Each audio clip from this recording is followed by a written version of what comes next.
비상등을 켜며 줄줄이 들어왔습니다. 정장 차림의 사람들이 우르르 내렸고 맨 앞차에서 남자가 뛰다시피 내렸습니다. 남자는 다름 아닌 재벌 회장 박준서. 며칠째 씻지도 먹지도 못한 네 남매가 서로를 끌어안고 떨고 있는 모습을 보는 순간 그의 얼굴이 하얗게 질렸습니다. 그리고 남자의 무릎이 꺾였습니다. 차가운 타일 바닥 위에서 고급 양복 입은 남자가 어린아이처럼 흐느끼기 시작했습니다. 맞이 할인의 손에 들린 건 낡은 비닐봉지 속 파란색 통장 한 권. 대체 이 통장이 뭐길래 심야의 서울역의 재벌 회장이 무릎 꿇고 울고 있는 걸까요? 지금 무료로 할 수 있는 좋아요 버튼 눌러주세요. 2026년 가족들에게 건강운이 2배로 돌아올 거예요. 새벽 1시가 넘은 서울역 지하도는 이상하게도 사람들로 북적였습니다. 막차를 놓친 사람들, 새벽 열차를 기다리는 사람들, 그리고 갈 곳 없이 구석에 웅크린 사람들까지. 형광등 불빛이 차갑게 바닥을 비추고 환풍구에서는 쉴 새 없이 찬바람이 뿜어져 나왔죠. 그 많은 사람들 사이로 4명의 아이가 서 있었습니다. 맞이하리는 18살이었어요. 그 아래로 15살 태준, 10살 소은, 그리고 겨우 4살 배기 막내 이든까지. 네 남매는 며칠째 제대로 씻지 못한 채였습니다. 머리카락은 기름기로 들러붙어 있었고 옷에서는 땀과 먼지가 뒤섞인 냄새가 났어요. 잠도 제대로 자지 못했습니다. 어젯밤은 놀이터 정자 밑에서, 그 전날 밤은 대형마트 비상계단에서 몸을 웅크렸죠. 할인의 양손에는 비닐봉지 2개가 들려 있었습니다. 하얀 비닐 사이로 아빠의 낡은 셔츠 한 벌이 비쳐 보였어요. 봉지 안에는 그 셔츠 말고도 아빠의 지갑, 가족사진 몇 장, 그리고 서류 몇 장이 뒤엉켜 있었습니다. 전부 며칠 전 쫓겨나면서 급히 챙긴 것들이었죠. 지하도 한편에 자리 잡은 편의점에서 따뜻한 김이 피어올랐습니다. 누군가 컵라면에 뜨거운 물을 붓고 있었어요. 매콤한 스프 냄새가 지하도 전체로 퍼져나갔습니다. 막내 이든이 그 냄새를 맡았습니다. 아이의 코가 벌름거렸어요. 작은 손이 할인의 바지춤을 잡아당겼습니다. 이든은 아직 말을 제대로 하지 못하는 나이였지만 배고프다는 것만은 온몸으로 표현할 줄 알았죠. 입술이 삐죽 나오더니 눈가가 붉어지기 시작했습니다. 소은이 재빨리 동생의 손을 꽉 잡았습니다. 10살짜리 아이는 울면 안 된다는 걸 알고 있었어요. 울면 사람들이 쳐다봅니다. 쳐다보면 신고합니다. 신고하면 형제들은 갈라집니다. 소은은 이를 악물고 동생을 끌어안았습니다. 제 얼굴도 일그러질 것 같았지만 꾹 참았어요. 태준이 누나에게 물었습니다. 누나, 우리 이제 어디가? 하리는 대답하지 못했습니다. 입술만 달싹거렸을 뿐 소리는 나오지 않았어요. 어디로 가야 할지 몰랐기 때문입니다. 아니, 솔직히 말하면 갈 곳이 없었습니다.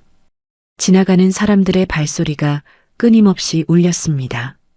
구두 소리, 운동화 소리, 캐리어 바퀴 소리.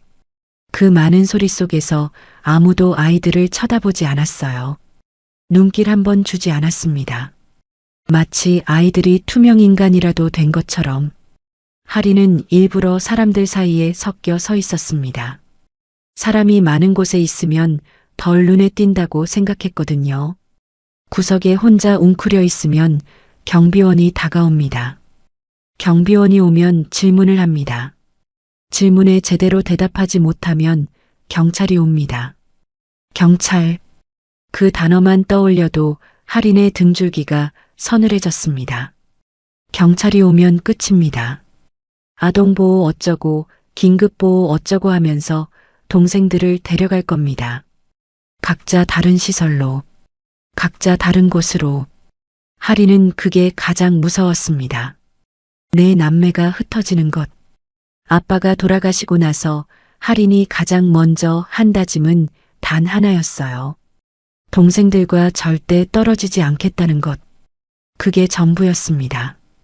돈도 없고 갈 곳도 없고 어른도 없지만 적어도 넷이 함께 있으면 버틸 수 있을 것 같았습니다. 이든의 울음이 터지기 직전이었습니다. 아이의 입꼬리가 아래로 처지고 눈에서 물기가 맺히기 시작했어요. 작은 어깨가 부들부들 떨렸습니다. 배가 고파서인지 추워서인지 아니면 둘 다인지 할인은 속으로 되뇌었습니다. 오늘 밤만 넘기자. 내일 아침이 되면 뭔가 방법이 있을 거야. 해가 뜨면 생각이 나겠지.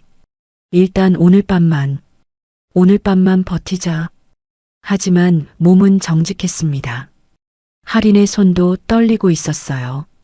추위 때문만은 아니었습니다.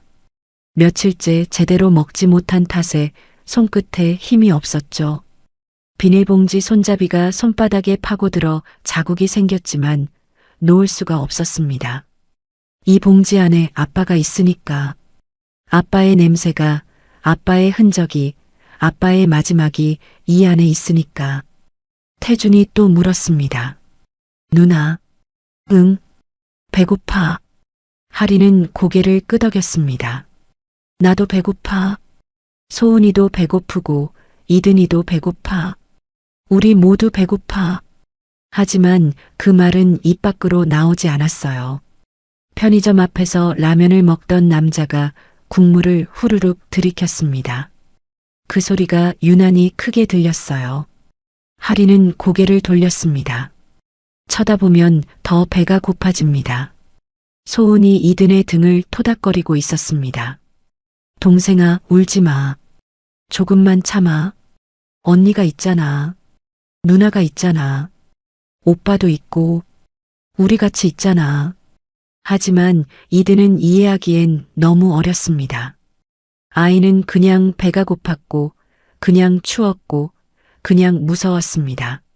할인은 비닐봉지를 꽉 쥔 채 한숨을 삼켰습니다. 숨이 하얗게 피어올랐어요. 지하도인데도 입김이 보일 만큼 추웠습니다. 그때 할인은 비닐봉지 안에서 무언가를 떠올렸습니다. 통장. 아빠 옷장 깊숙이에서 발견한 통장. 쫓겨나면서 급히 챙겼던 것들 중 하나. 정신없이 봉지에 쑤셔넣기만 하고 제대로 확인하지 못했던 것.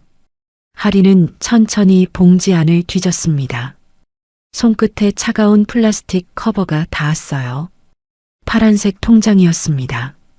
할인은 통장을 꺼내 펼쳤습니다. 잔액란에 숫자가 찍혀 있었습니다. 5, 그리고 0. 0이 또 있었습니다. 또. 할인의 눈이 커졌습니다. 0이 왜 이렇게 많아? 거의 소리 없는 중얼거림이었어요. 입술만 달싹거렸을 뿐. 하지만 그 순간 할인의 심장이 세차게 뛰기 시작했습니다.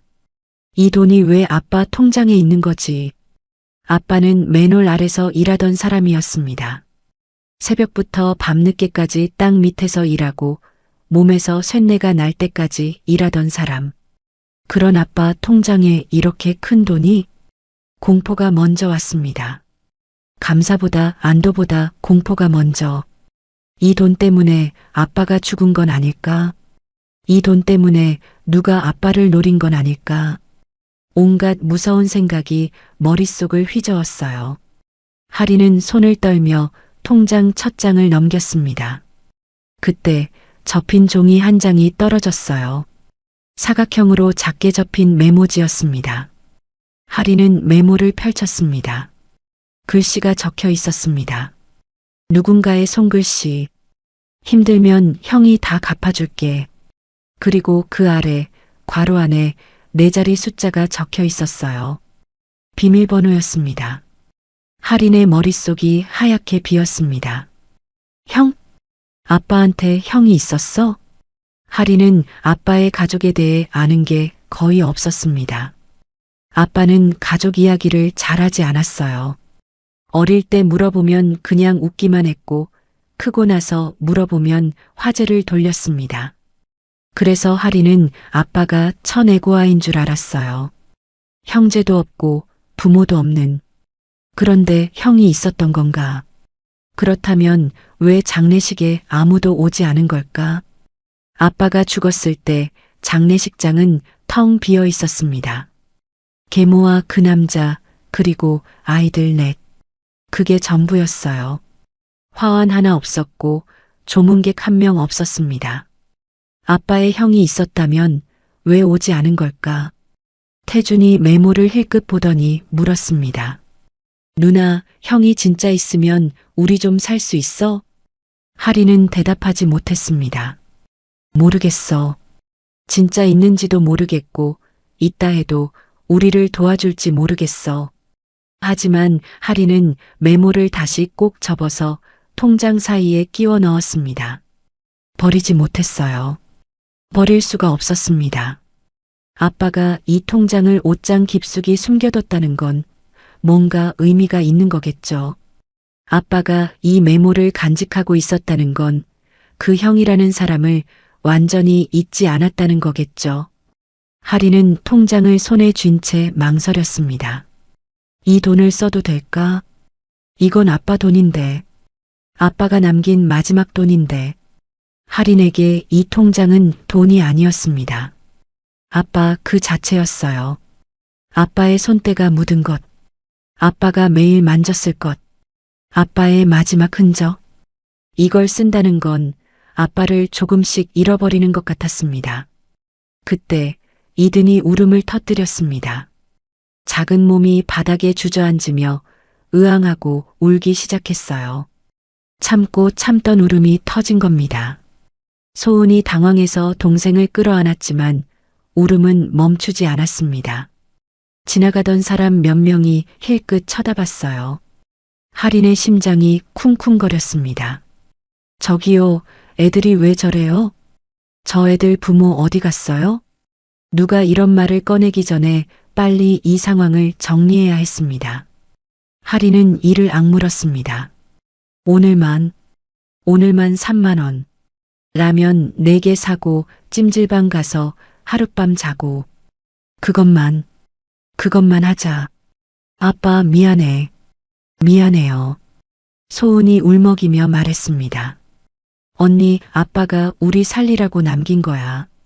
그러니까 써도 돼. 하리는 동생의 말에 마음이 흔들렸습니다. 그래. 아빠가 남긴 거야. 우리를 위해 남긴 거야. 하리는 이든을 안아 올렸습니다. 아이의 몸이 차가웠어요. 체온이 떨어지고 있었습니다. 더 이상 망설일 시간이 없었습니다. 가자. ATM으로. 하리는 비닐봉지를 태준에게 맡기고 막내를 안은 채 걸음을 옮겼습니다. 소은이 언니 옷자락을 잡고 따라왔고 태준이 비닐봉지를 꽉 쥐고 뒤따랐어요. 네 남매는 서울역 지하도를 가로질러 ATM 부스로 향했습니다. 일주일 전 모든 것이 무너졌습니다. 그날 새벽은 유난히 추웠어요.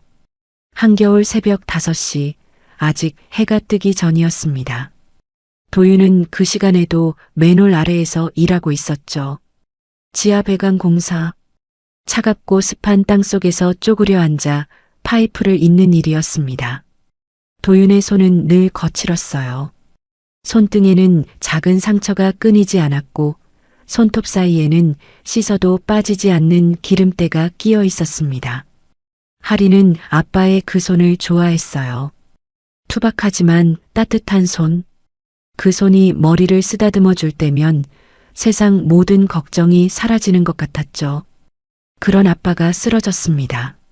현장 관리자의 전화가 왔을 때 하리는 학교 가기 전 동생들 밥을 차리고 있었어요. 전화기 너머로 들려온 말은 짧았습니다. 아버지가 쓰러지셨다. 병원으로 오라. 그게 전부였어요. 하리는 불을 끄는 것도 잊은 채 집을 뛰쳐나갔습니다. 태준이 놀라서 따라 나왔고 소은은 이든을 업고 뒤따라왔죠. 네 남매는 택시비도 없이 버스를 갈아타며 병원으로 달려갔습니다. 하지만 늦었어요. 응급실에 도착했을 때 의사는 고개를 저었습니다. 심정지. 발견이 너무 늦었다. 소생 가능성이 없다. 의사의 말 하나하나가 하린의 가슴에 못처럼 박혔어요. 하린은 아빠 얼굴을 봤습니다. 눈을 감고 누워있는 아빠는 그냥 자는 것 같았어요. 금방이라도 눈을 뜨고 뭐 그렇게 울어 라고 말할 것 같았습니다. 하지만 아빠의 손은 이미 차가웠어요. 그 투박하고 따뜻하던 손이. 태준이 아빠 손을 잡고 울었습니다. 소은은 무슨 일인지 이해하지 못한 채 언니 옷자락을 잡고 있었어요. 이드는 병원 특유의 냄새가 무서웠는지 칭얼거렸죠. 하리는 울지 않았습니다. 울면 안 됐어요. 지금 울면 동생들이 더 무너질 것 같았습니다. 하리는 이를 악물고 눈물을 삼켰어요. 턱이 아플 정도로 꽉 깨물었습니다. 장례는 초라했습니다. 아빠의 지인이라고 찾아온 사람은 현장 동료 2~3명 뿐이었어요. 그마저도 잠깐 들렀다 갔습니다. 화환 하나 없는 빈소, 조문객 없는 장례식장. 하리는 그 썰렁한 공간에서 3일 밤낮을 지새웠어요. 계모 선영은 장례 기간 내내 이상했습니다. 울기는 울었어요. 하지만 그 눈물이 진짜인지 하리는 알 수 없었습니다. 선영은 눈물을 흘리면서도 끊임없이 전화를 받았어요. 장례식장 복도에서 작은 목소리로 뭔가를 속삭였죠. 하린이 다가가면 전화를 끊었습니다. 그리고 그 남자가 있었어요. 최강수, 계모의 내연남이었습니다. 물론 그때 하린은 그게 내연남인지 몰랐어요. 그냥 아는 사람이려니 했죠. 하지만 광수는 장례식장 주변을 계속 맴돌았습니다. 손에는 늘 서류 뭉치가 들려 있었어요. 계모와 눈짓을 주고받고 뭔가를 확인하고 고개를 끄덕였죠. 장례 마지막 날 하리는 우연히 그들의 대화를 들었습니다. 계모가 낮은 목소리로 말했어요. 보험금은 다 내 앞으로 되어 있어. 걱정 마. 광수가 대답했습니다. 애들은 내가 알아서 해. 그 짧은 대화가 하린의 가슴에 칼날처럼 꽂혔어요. 보험금, 애들, 알아서 해. 그 말들이 머릿속에서 맴돌았습니다. 장례가 끝나자마자 계모의 태도가 완전히 달라졌습니다. 집에 돌아온 날 저녁이었어요. 하리는 동생들을 씻기고 재우려 했습니다. 그때 계모가 거실로 나왔어요. 얼굴에는 눈물 자국 하나 없었습니다. 대신 차갑고 단단한 표정이 있었죠. 짐 싸. 하리는 처음엔 무슨 말인지 몰랐어요. 네, 짐 싸라고. 너희는 오늘 나가야 해. 하린의 머릿속이 하얗게 비었습니다. 나가라고요? 지금요? 아빠 장례가 방금 끝났는데요. 어머니, 무슨 말씀이세요? 하리는 계모를 어머니라고 불렀어요. 3년 전 아빠가 재혼했을 때부터 그렇게 불러왔습니다. 진짜 엄마처럼 느껴진 적은 한 번도 없었지만 그래도 어머니였어요. 아빠의 아내였으니까. 선영은 콧방귀를 뀌었습니다. 어머니, 웃기지 마. 난 너희 엄마 아니야. 너희는 내 아빠 핏줄이니까 너희끼리 살아. 나는 모르는 일이야. 그 말에 하린의 다리가 풀렸어요. 저희가 어디로 가요? 갈 데가 없어요. 그건 내 알 바 아니야. 친척이든 고아원이든 알아서 가. 선영의 목소리에는 감정이 없었습니다. 마치 귀찮은 짐을 치우듯 사무적이고 차가웠어요. 하리는 그제야 깨달았습니다. 이 사람은 처음부터 우리를 가족으로 본 적이 없구나. 태준이 방에서 나왔습니다. 뭐야, 무슨 소리야? 너도 짐 싸. 오늘 중으로 나가. 태준의 얼굴이 붉게 달아올랐어요. 미쳤어요? 아빠 장례가 오늘 끝났는데. 그래서 장례 끝났으니까 이제 갈라서는 거지. 뭐가 문제야? 태준이 앞으로 나서려 했습니다. 하지만 할인이 동생의 팔을 잡았어요. 여기서 싸우면 안 돼. 이기지 못해. 할인은 눈으로 동생에게 말했습니다. 그때 광수가 나타났습니다. 현관문이 열리더니 그 남자가 집 안으로 들어왔어요. 마치 자기 집인 것처럼 자연스럽게. 할인은 소름이 끼쳤습니다. 아빠가 죽은 지 하루도 안 됐는데 이 남자는 왜 여기 있는 거죠? 광수는 아이들을 훑어보더니 계모에게 말했어요. 빨리 정리해. 시간 없어. 그리고 할인을 향해 턱짓을 했습니다. 뭐해? 빨리 안 싸? 할인은 치가 떨렸어요. 하지만 대항할 수 없었습니다. 18살 여자아이가 어른 남자에게 맞설 수는 없었죠. 할인은 방으로 들어가 짐을 쌌습니다. 손이 떨렸어요. 뭘 챙겨야 할지 몰랐습니다. 옷 몇 벌, 교과서, 동생들 옷. 그러다 아빠 방 앞에서 멈췄어요. 계모의 목소리가 들려왔습니다. 저 방에 있는 것들 다 버려. 필요 없어. 아빠 물건을 버린다고요? 할인의 심장이 쿵쿵거렸습니다. 안 돼. 그건 안 돼. 아빠의 흔적을 버리면 안 돼. 할인은 몰래 아빠 방으로 들어갔습니다. 옷장을 열었어요. 아빠 냄새가 났습니다. 땀과 비누가 섞인 익숙하고 그리운 냄새. 할인은 눈물이 핑 돌았지만 꾹 참았어요. 옷장 깊숙한 곳에서 뭔가가 손에 잡혔습니다. 통장이었어요. 파란색 표지의 낡은 통장. 왜 이런 곳에 통장이 있지? 할인은 의아했지만 일단 챙겼습니다. 아빠 지갑도 챙겼어요. 사진 몇 장도, 셔츠 한 벌도, 전부 비닐봉지 2개에 쑤셔 넣었습니다. 거실로 나왔을 때 광수가 길을 막았어요. 뭐 들고 나가? 할인은 봉지를 뒤로 숨겼습니다. 제 짐이요. 광수는 의심스러운 눈으로 쳐다봤지만 곧 관심을 끊었어요. 빨리 꺼져. 그리고 발로 할인의 가방을 밀었습니다.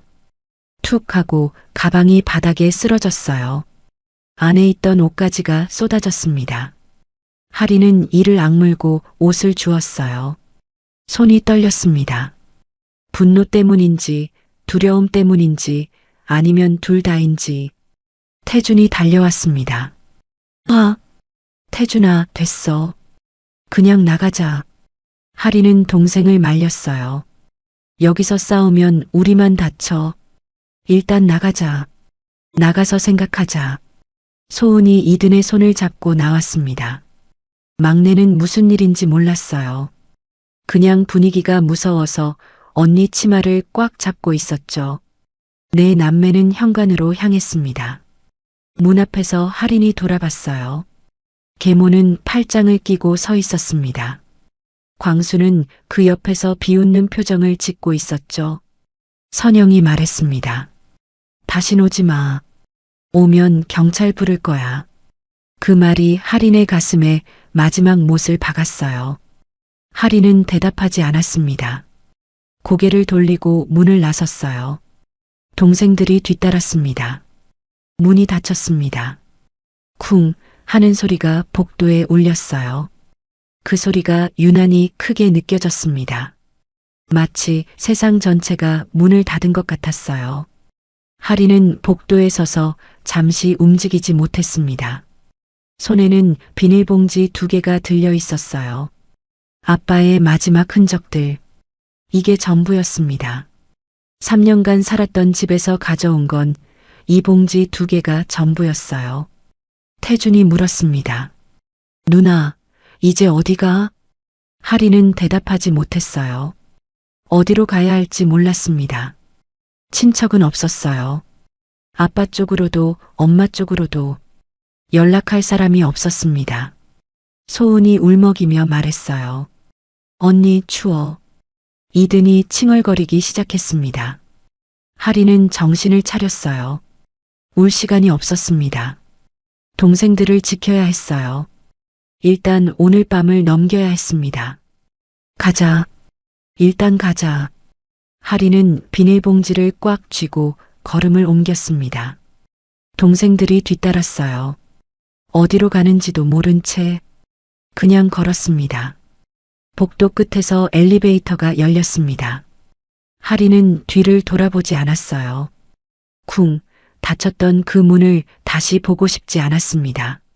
내 남매는 그렇게 세상에 버려졌어요. 집에서 쫓겨난 게 아니었습니다. 세상에서 쫓겨난 기분이었어요. 갈 곳도 없고 기댈 사람도 없고 돈도 없었습니다.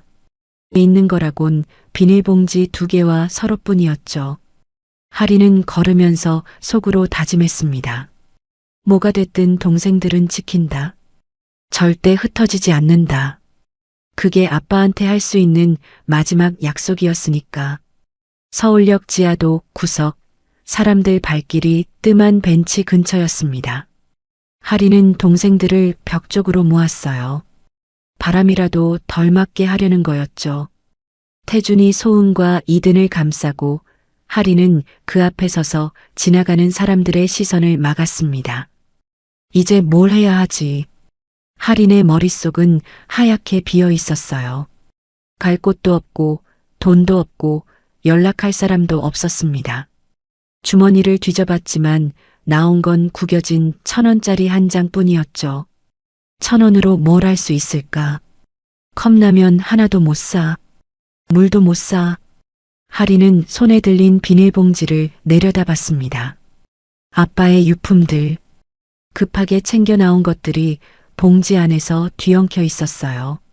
하리는 천천히 봉지를 열었습니다. 맨 위에 있던 건 아빠의 셔츠였어요. 회색 체크무늬, 낡아서 팔꿈치 부분이 해진 셔츠. 아빠가 주말마다 입던 옷이었습니다. 하리는 셔츠를 꺼내 코에 가져다 댔어요. 희미하게 아빠 냄새가 났습니다. 땀과 비누와 담배가 섞인 익숙하고 그리운 냄새. 눈물이 차올랐지만 꾹 참았어요. 그 아래에는 아빠 지갑이 있었습니다. 낡은 가죽 지갑. 열어보니 현금은 없었어요. 대신 사진 한 장이 있었습니다. 가족 사진이었죠. 하린이 10살쯤 됐을 때 찍은 것 같았어요. 아빠와 친엄마 그리고 어린 하린과 갓난아기 태준. 그때는 소은도 이든도 없었습니다. 하린은 사진을 오래 들여다봤어요. 사진 속 아빠는 웃고 있었습니다. 그 웃음이 너무 선명해서 가슴이 아팠죠. 그때 봉지 바닥에서 뭔가가 손에 잡혔습니다. 통장이었어요. 파란색 표지의 낡은 통장. 쫓겨나면서 아빠 옷장 깊숙한 곳에서 발견한 거였죠. 그때는 정신이 없어서 그냥 챙겼는데 이제야 제대로 볼 수 있었습니다. 하리는 통장을 펼쳤어요. 첫 페이지에는 아빠 이름이 적혀 있었습니다. 박도윤. 개설일은 15년도 더 전이었어요. 아빠가 28살 때 만든 통장이었습니다. 하리는 페이지를 넘겼어요. 거래 내역이 쭉 이어져 있었습니다. 입금, 입금, 입금. 출금은 거의 없었어요. 마치 누군가 꾸준히 돈을 넣어준 것 같았습니다. 그리고 마지막 페이지. 잔액이 찍혀 있었어요. 하린의 눈이 커졌습니다. 숫자 5. 그리고 0. 0이 또 있었어요. 0, 0, 0, 0. 하린은 숫자를 세어봤습니다. 1번, 2번, 3번. 손가락으로 짚어가며 다시 셌어요. 5억 원이 찍혀 있었습니다.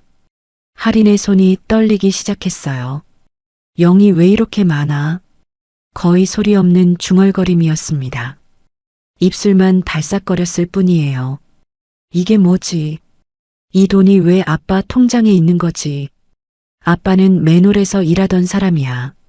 새벽부터 밤까지 땅 밑에서 파이프 있던 사람이야. 그런 아빠한테 5억이 왜 있어? 감사보다 공포가 먼저 왔습니다. 무서웠어요. 이 돈 때문에 아빠한테 무슨 일이 생긴 건 아닐까? 이 돈이 아빠를 죽인 건 아닐까? 온갖 무서운 생각이 머릿속을 휘저었습니다. 하리는 손을 떨며 통장 첫 페이지를 다시 봤어요. 그때 뭔가가 떨어졌습니다. 접힌 종이 한 장, 통장 표지와 첫 페이지 사이에 끼워져 있던 것 같았어요. 사각형으로 작게 접힌 메모지였습니다. 누렇게 바른 걸 보니 꽤 오래된 것 같았죠. 하리는 메모를 주었습니다. 천천히 펼쳤어요. 글씨가 적혀 있었습니다. 펜으로 쓴 손글씨, 깔끔하고 반듯한 글씨체였어요. 아빠 글씨가 아니었습니다. 아빠는 글씨를 삐뚤빼뚤하게 썼거든요. 힘들면 형이 다 갚아줄게. 그 아래에 괄호가 있었고 괄호 안에는 4자리 숫자가 적혀 있었습니다. 비밀번호. 하리는 메모를 들고 얼어붙었어요. 형? 아빠한테 형이 있었어? 하리는 아빠 가족에 대해 아는 게 거의 없었습니다. 아빠는 가족 이야기를 한 번도 하지 않았어요. 물어보면 화제를 돌렸고 다그치면 얼굴이 어두워졌죠. 그래서 하리는 아빠가 천애고아인 줄 알았습니다. 부모도 없고 형제도 없는. 그런데 형이 있었어? 그렇다면 이 5억은 뭐지? 형이 넣어준 돈이야? 왜? 뭘 갚는다는 거야? 하린의 머릿속이 복잡하게 얽혔습니다. 그리고 또 다른 의문이 떠올랐어요. 왜 장례식에 아무도 안 왔지? 아빠한테 형이 있었다면 왜 장례식에 오지 않은 걸까? 동생이 죽었는데 형이 안 와? 그게 말이 돼? 하리는 메모를 꽉 쥐었습니다. 종이가 구겨질 것 같았지만 손에 힘을 뺄 수가 없었어요. 태준이 다가왔습니다. 누나, 그게 뭐야? 하리는 메모를 보여줬어요. 태준이 글씨를 읽더니 눈을 크게 떴습니다. 형? 아빠한테 형이 있었어? 나도 몰랐어. 태준은 메모를 뚫어지게 쳐다봤어요. 그러다 조심스럽게 물었습니다. 누나, 형이 진짜 있으면 우리 좀 살 수 있어? 하리는 대답하지 못했어요. 모르겠어. 진짜 있는지도 모르겠고 있다 해도 우리를 도와줄지 모르겠어. 장례식에도 안 온 사람인데 아빠랑 무슨 사이인지도 모르는데. 하지만 하리는 메모를 버리지 않았습니다. 다시 꼭 접어서 통장 사이에 끼워 넣었어요. 아빠가 이 메모를 버리지 않은 데는 이유가 있을 거야. 오래된 종이가 누렇게 바를 때까지 간직한 데는 이유가 있을 거야. 하리는 통장을 손에 쥔 채 망설였습니다. 5억. 이 돈이 있으면 동생들을 먹일 수 있어. 따뜻한 데서 재울 수 있어. 당장 오늘 밤을 넘길 수 있어. 하지만 손이 움직이지 않았어요. 이건 아빠 돈이야. 아빠가 남긴 마지막 거야. 이걸 쓰면 아빠를 쓰는 것 같아. 아빠를 조금씩 써서 없애는 것 같아. 하린에게 이 통장은 돈이 아니었습니다. 아빠 그 자체였어요. 아빠의 손때가 묻은 것. 아빠가 소중히 간직한 것. 아빠의 마지막 흔적. 하리는 통장 대신 지갑을 꺼내 꽉 쥐었습니다. 사진이 든 지갑. 아빠의 웃는 얼굴이 담긴 지갑. 그때 이든이 울음을 터뜨렸습니다. 배고파. 작은 목소리였지만 지하도에 울려 퍼졌어요. 아이는 더 이상 참지 못한 거였습니다. 배고파, 배고파. 이든의 울음이 점점 커졌습니다. 소은이 당황해서 동생을 끌어안았지만 소용없었어요. 이든아, 쉿. 조용히. 싫어, 배고파. 하리는 막내를 안아 올렸습니다. 아이의 몸이 차가웠어요. 볼에 손을 대보니 열도 있는 것 같았습니다. 며칠째 제대로 먹지도 자지도 못한 탓이었죠. 지나가던 사람 몇 명이 힐끗 쳐다봤어요. 하린의 심장이 쿵쿵거렸습니다. 누가 신고하면 어떡하지? 경찰이 오면 어떡하지? 태준이 말했습니다. 누나, 라면이라도 사자. 편의점에서. 돈이 없어. 통장에 있잖아. 아까 봤잖아. 하리는 입술을 깨물었어요. 아빠 돈. 아빠의 마지막 돈. 쓰면 안 되는 돈. 하지만 이든의 체온은 계속 떨어지고 있었습니다. 울음도 점점 커졌어요. 이대로 두면 아이가 정말 아플 것 같았습니다. 소은이 울먹이며 말했어요. 언니, 아빠가 우리 살리라고 남긴 거야.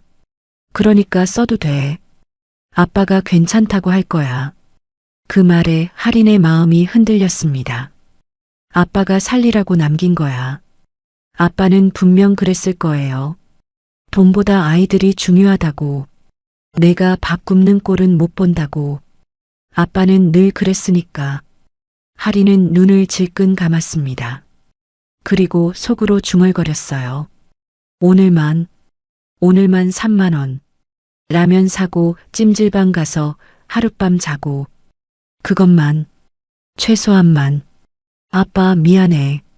정말 미안해. 할인은 통장을 꽉 쥐었습니다. 가자. 편의점. 내 남매는 편의점을 향해 걸음을 옮겼습니다.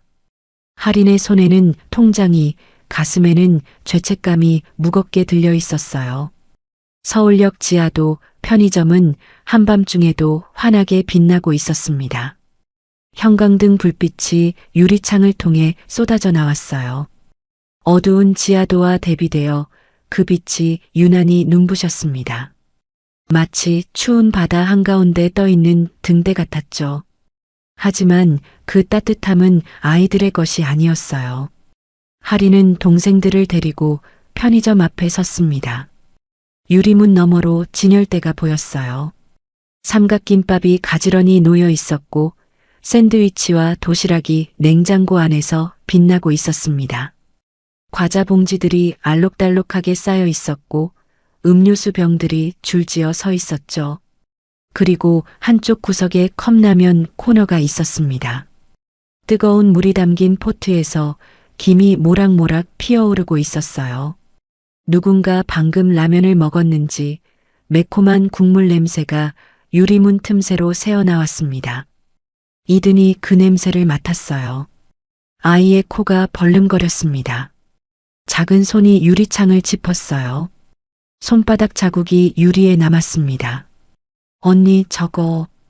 이든의 손가락이 컵라면을 가리켰어요. 빨간 뚜껑의 컵라면. 1,500원짜리.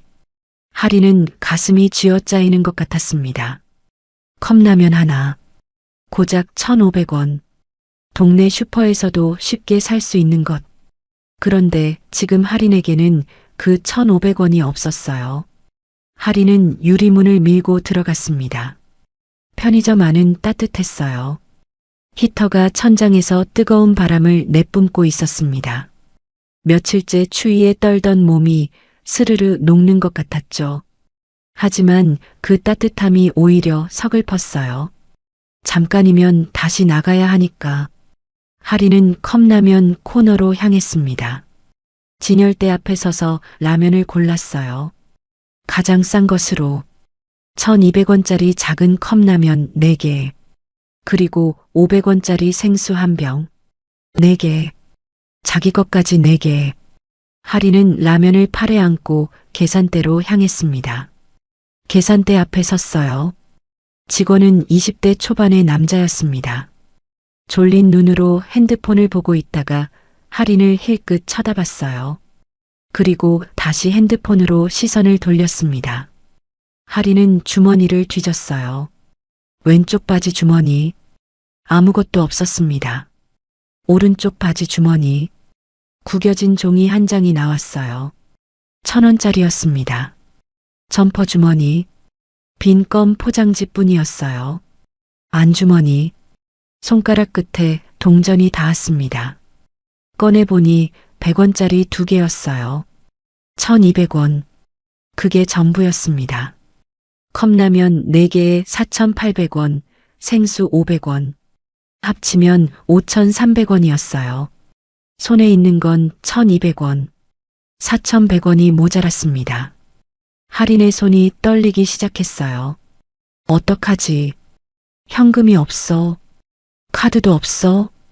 통장은 있지만 여기서 통장으로 계산할 수는 없어. 머릿속이 하얗게 변했습니다. 직원이 핸드폰에서 눈을 떼고 물었어요. 귀찮다는 듯한 목소리였습니다. 계산하실 거예요? 아, 네. 잠시만요. 하리는 다시 주머니를 뒤졌어요. 이미 뒤진 주머니를 또 뒤졌습니다. 당연히 나오는 건 없었어요. 하지만 손을 멈출 수가 없었습니다. 뒤에서 태준이 다가왔어요. 동생은 누나의 손을 봤습니다. 떨리는 손, 빈 손, 상황을 눈치챈 것 같았어요.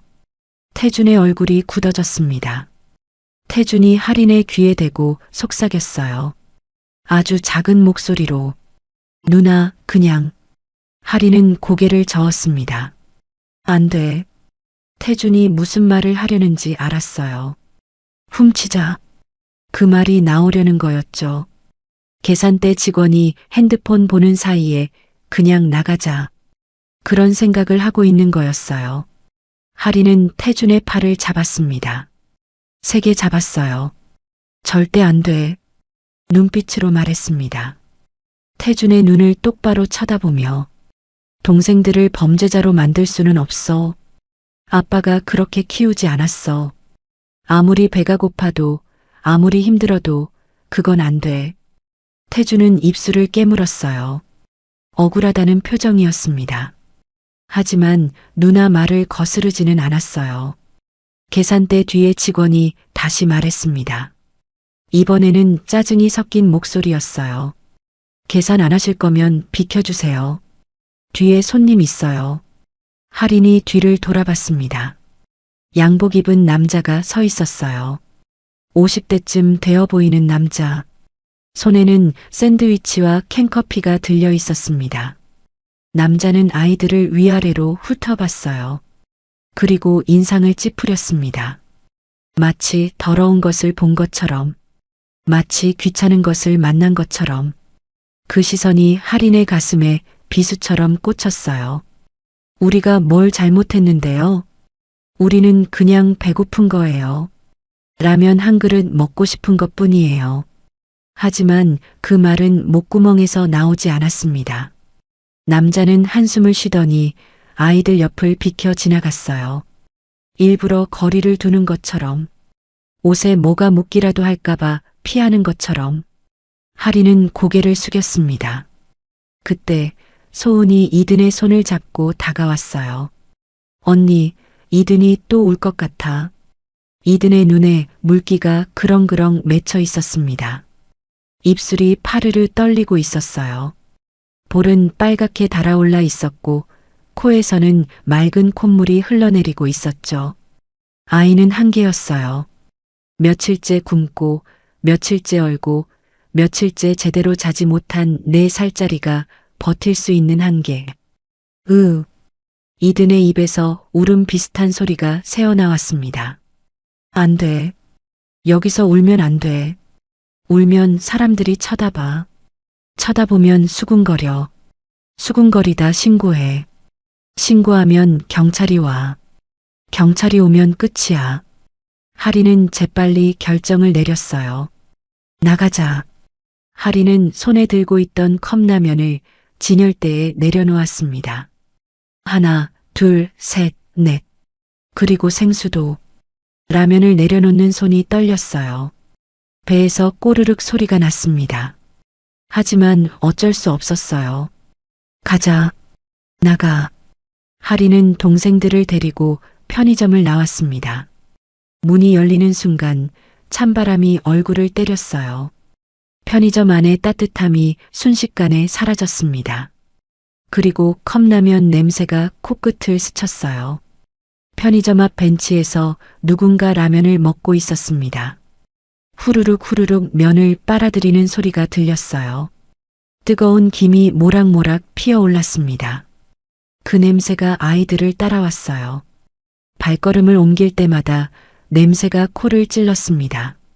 매콤하고 따뜻한 냄새, 굶주린 배를 자극하는 냄새. 이든이 드디어 울음을 터뜨렸어요. 배고파? 아이의 울음이 지하도에 울려 퍼졌습니다. 하리는 재빨리 막내를 안아 올렸어요. 아이의 입을 어깨에 묻게 했습니다. 울음소리를 조금이라도 줄이려고. 쉿, 이드나. 조금만 참아. 조금만. 태준이 물었어요. 누나, 이제 어떡해? 하리는 비닐봉지 안에 통장을 떠올렸습니다. 통장. 아빠 통장. 5억이 들어있는 통장. ATM 가자. ATM? 응. 거기서 돈 뽑으면 돼. 태준의 눈이 커졌어요. 그 통장에서? 아빠 통장에서? 응. 근데 그거 아빠 돈이잖아. 하리는 대답하지 못했어요. 태준 말이 맞았습니다. 아빠 돈이었어요. 아빠가 남긴 돈. 쓰면 안 되는 돈. 하지만 지금은 다른 방법이 없었습니다. 3만 원만 뽑을 거야. 라면 사고 찜질방 가서 하룻밤 자는 거야. 그것만. 소은이 걱정스러운 얼굴로 물었어요. 언니 찜질방 가면 신고 안 당해? 하린의 가슴이 철렁 내려앉았습니다. 신고. 그 단어가 또 나왔어요. 아이들의 머릿속에 늘 박혀 있는 단어. 잡히면 끝이라는 공포. 괜찮아. 가족끼리 온 거면 안 물어봐. 사실 확신은 없었어요. 하지만 일단 오늘 밤을 넘겨야 했습니다. 일단 오늘 밤부터야. 오늘 밤만 넘기면 돼. 하리는 이든을 아는 채 걸음을 옮겼어요. 태준이 비닐봉지를 들고 따라왔고 소은이 오빠 손을 잡고 뒤따랐습니다. 내 남매는 ATM을 찾아 지하도를 걸었어요. 라면 냄새가 한참 동안 뒤따라왔습니다. ATM 부스는 지하도 중앙 근처에 있었습니다. 유리벽으로 둘러싸인 작은 공간이었어요. 안에는 기계 세대가 나란히 놓여 있었습니다. 형광등 불빛이 차갑게 내리쬐고 있었고 바닥에는 누군가 흘린 커피 자국이 마른 채 남아 있었죠. 하리는 유리문을 밀고 들어갔습니다. 부스 안은 밖보다 조금 따뜻했어요. 하지만 그 온기마저 차갑게 느껴졌습니다. 기계들이 윙윙거리는 소리가 귀를 울렸어요. 밖의 소음은 유리벽 너머로 희미하게 들려왔습니다. 하리는 동생들에게 말했어요. 여기서 잠깐 기다려. 태준이 고개를 끄덕였습니다. 소은은 이든의 손을 꽉 잡은 채 구석에 섰어요. 막내는 지쳐서 눈이 반쯤 감겨 있었습니다. 하리는 가운데 있는 ATM 앞에 섰어요. 화면에는 은행 로고가 떠 있었습니다. 파란 바탕에 하얀 글씨. 카드 또는 통장을 넣어주세요. 하리는 비닐봉지에서 통장을 꺼냈습니다. 파란색 표지의 낡은 통장. 아빠 이름이 적힌 통장. 손에 쥐는 순간 심장이 쿵쿵거렸어요. 미안해, 아빠. 정말 미안해. 하리는 통장을 기계에 밀어 넣으려 했습니다. 그런데 손이 말을 듣지 않았어요. 덜덜덜. 손가락이 떨려서 통장을 제대로 잡을 수가 없었습니다. 통장이 손에서 미끄러져 바닥에 떨어졌어요. 하리는 황급히 몸을 숙여 통장을 주었습니다. 무릎이 바닥에 닿았어요. 차가운 타일 바닥이었습니다. 진정해. 진정해야 해. 하리는 깊게 숨을 들이쉬었어요. 하나, 둘, 셋. 내쉬었습니다. 하나, 둘, 셋. 다시 일어섰어요. 통장을 양손으로 꽉 잡았습니다. 이번에는 천천히, 아주 천천히 통장을 기계 투입구에 밀어 넣었습니다. 윙!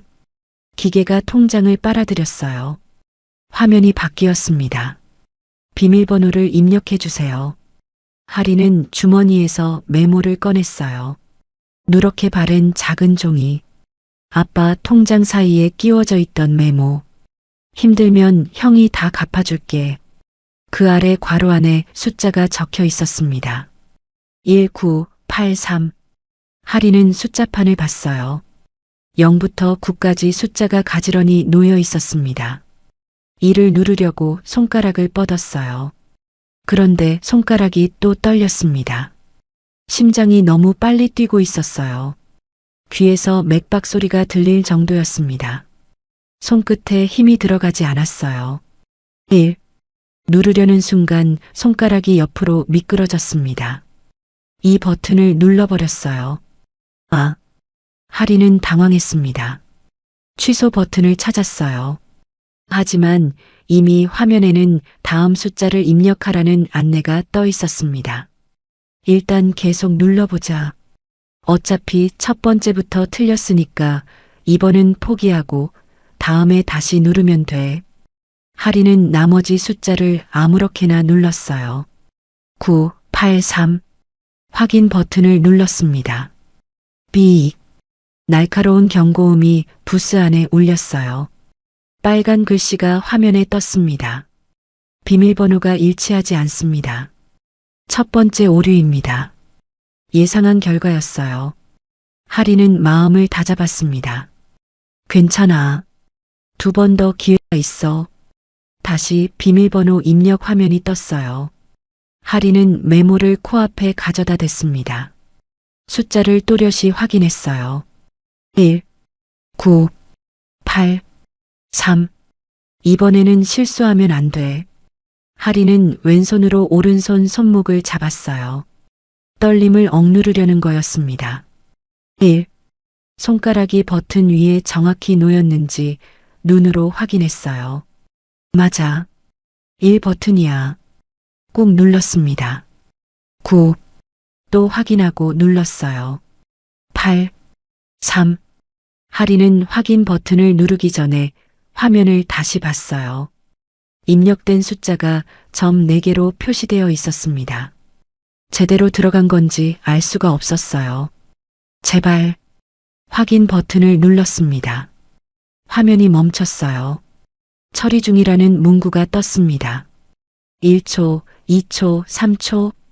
하린의 심장이 멎을 것 같았어요. 화면이 바뀌었습니다. 어떤 거래를 원하십니까? 하린은 그 순간 다리에서 힘이 빠지는 것 같았습니다. 됐어.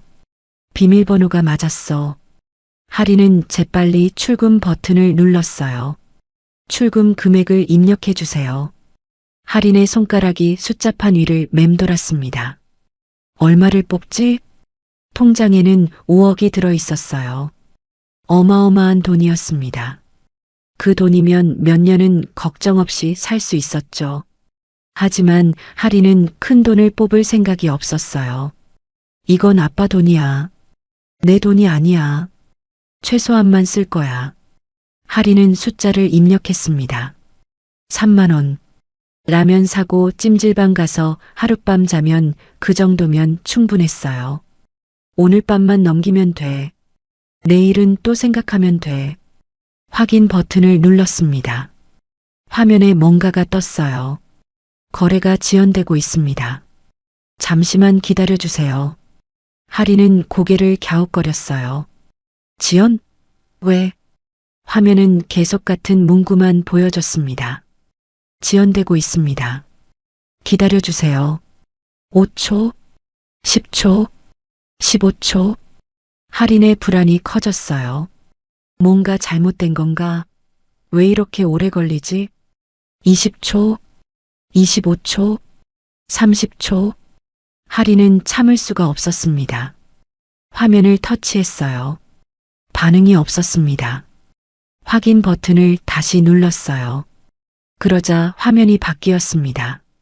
보안상 이유로 거래가 제한되었습니다. 하린의 얼굴이 하얗게 질렸어요. 뭐라고? 제한됐다고? 심장이 쿵쿵거렸습니다. 머릿속이 하얗게 변했어요. 왜? 뭐가 잘못된 거야? 비밀번호는 맞았잖아. 왜 갑자기 제한이야? 바로 그때 딸깍 소리가 났어요. 출금구가 열렸습니다. 10,000원짜리 3장이 나와 있었어요.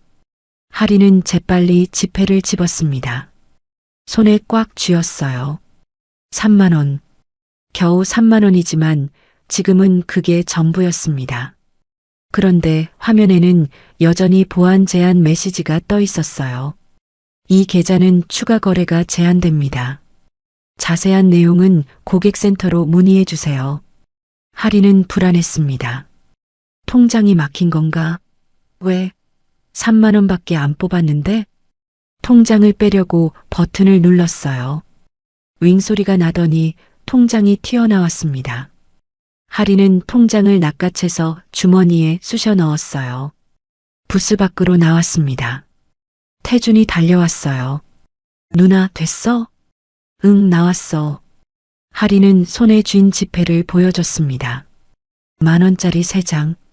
구겨지지 않게 조심스럽게 쥐고 있었어요. 태준의 얼굴에 안도의 빛이 스쳤습니다. 하지만 금방 다시 어두워졌어요.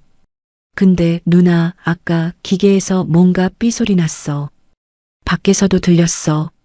하린의 가슴이 철렁 내려앉았습니다. 괜찮아. 그냥 기계 소리야. 진짜? 뭔가 잘못된 거 아니야? 아니야. 돈 나왔잖아. 됐어. 하린은 애써 태어난 척했어요. 하지만 마음속에서는 불안이 꿈틀거렸습니다. 왜 거래가 제한됐지? 뭔가 문제가 생긴 건가? 소은이 이든을 데리고 다가왔어요. 막내는 완전히 지쳐서 소은의 다리에 매달려 있었습니다. 언니, 이든이 진짜 힘들어해. 빨리 가자. 응. 라면 사고 찜질방 가자. 하리는 걸음을 옮기려 했습니다. 바로 그때였어요. 잠깐만요. 뒤에서 누군가 불렀습니다. 낮고 단정한 목소리였어요. 여자 목소리. 하린이 돌아봤습니다. 정장을 입은 여자가 서 있었어요. 검은색 코트에 검은색 정장. 머리는 단정하게 묶여 있었고 손에는 무언가가 들려 있었습니다. 직원증이었어요. 여자가 직원증을 들어보이며 말했습니다. 방금 거래하신 분 맞으시죠? 신분 확인이 필요합니다. 하린의 심장이 멎는 것 같았어요. 정장을 입은 여자가 직원증을 들어보였습니다. 플라스틱 케이스 안에 사진과 이름이 적혀 있었어요. 하지만 하린의 눈에는 아무것도 들어오지 않았습니다. 그냥 하얗고 네모난 것이 눈앞에서 흔들리고 있을 뿐이었어요. 방금 거래하신 분 맞으시죠? 여자의 목소리는 낮고 단정했습니다. 화내는 것 같지도 다그치는 것 같지도 않았어요. 그냥 사무적이었습니다. 하지만 그 차분함이 오히려 더 무서웠어요. 하리는 얼어붙었습니다. 입이 열리지 않았어요. 목구멍이 바짝 말랐습니다. 심장이 미친 듯이 뛰고 있었어요. 신분 확인이 필요합니다. 본인 거래가 맞습니까? 본인 거래. 그 말이 하린의 머릿속을 강타했어요. 본인 거래가 아니야. 이 통장은 아빠 거야. 아빠 이름으로 된 통장이야. 그리고 아빠는 죽었어. 하린은 뒷걸음질 쳤습니다. 한 발, 두 발. 등 뒤에서 태준의 목소리가 들렸어요. 누나, 왜 그래? 저 사람 누구야? 하린은 대답하지 못했습니다. 대답할 수가 없었어요. 정작 여자가 한 걸음 다가왔습니다. 통장 명의자분이 직접 거래하신 건가요? 아니면 대리 거래인가요? 하린의 손이 떨리기 시작했어요. 비닐봉지를 쥔 손에 힘이 들어갔습니다. 봉지 안에서 바스락거리는 소리가 났어요. 그게. 하린이 겨우 입을 열었습니다.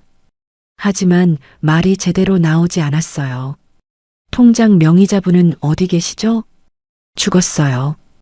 그 말을 할 수가 없었습니다. 죽었다고 하면 어떻게 되는 거지? 죽은 사람 통장에서 돈을 뽑으면 범죄야? 나 잡혀가는 거야? 온갖 생각이 머릿속을 휘저었어요.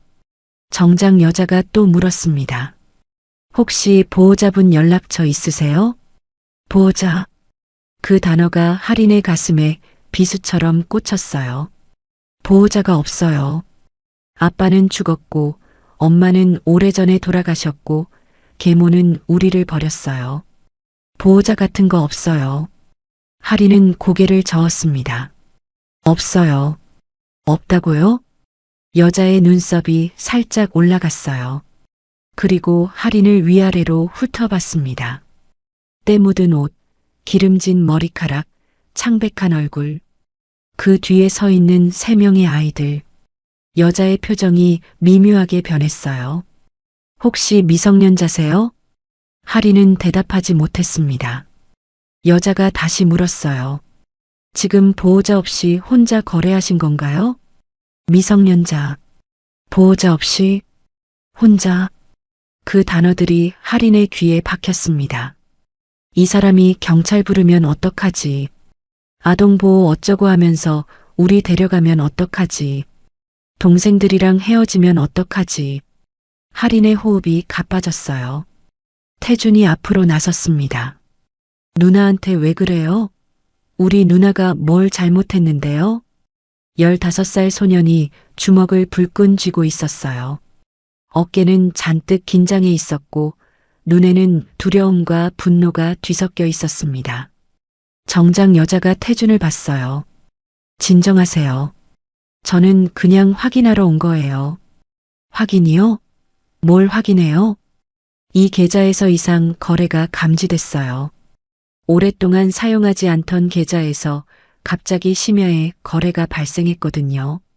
그래서 확인이 필요합니다. 이상 거래. 하린의 머릿속에서 경보가 울렸어요. 잡혔다. 우리 잡혔다. 소은이 이든의 손을 꽉 잡고 있었습니다. 막내는 무슨 상황인지 몰랐지만 분위기가 무서웠는지 언니 다리 뒤에 숨어 있었어요. 정작 여자가 하린에게 다시 시선을 돌렸습니다.